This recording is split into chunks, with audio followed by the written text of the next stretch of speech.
90 দশকের ঢাকা শহরের আন্ডারওয়ার্ল্ডের গল্প নিয়ে ঢালিউডে আসছে নতুন cinema Prince once upon a time in Dhaka, যেখানে মুখ্য ভূমিকায় থাকছেন মেগাস্টার শাকিব খান।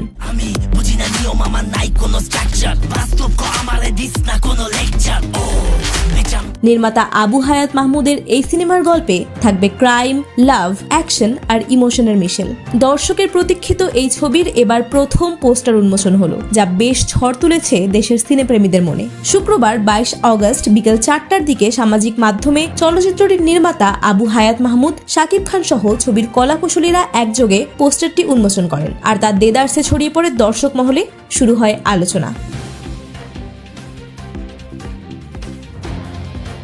নির্মাতা আবু হায়াত মাহমুদ তার ফেসবুক পেজে পোস্টারটি শেয়ার করে লিখেছেন, প্রথম চলচ্চিত্র অনেকটা প্রথম সন্তানের মতো। হাজির হচ্ছে এক নতুন myth, Prince once upon a time in Dhaka, এক শহরের গল্প যেখানে মেলে তার কিংবদন্তি।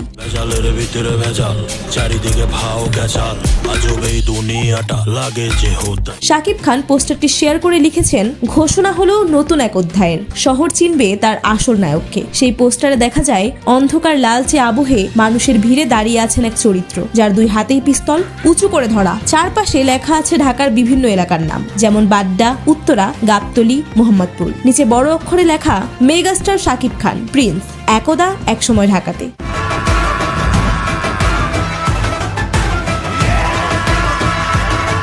শোনা যাচ্ছে সিনেমার প্রি প্রোডাকশনের কাজ চলছে, আর আগামী নভেম্বর থেকে শুটিং শুরু হবে। আর সিনেমাটিতে শাকিব খানের বিপরীতে থাকবেন 3 জন নায়িকা, যদিও তাদের নাম এখনো চূড়ান্ত হয়নি। এরকম আরো আপডেট পেতে আমাদের এই ছোট্ট চ্যানেলটি সাবস্ক্রাইব করে সঙ্গেই থাকুন।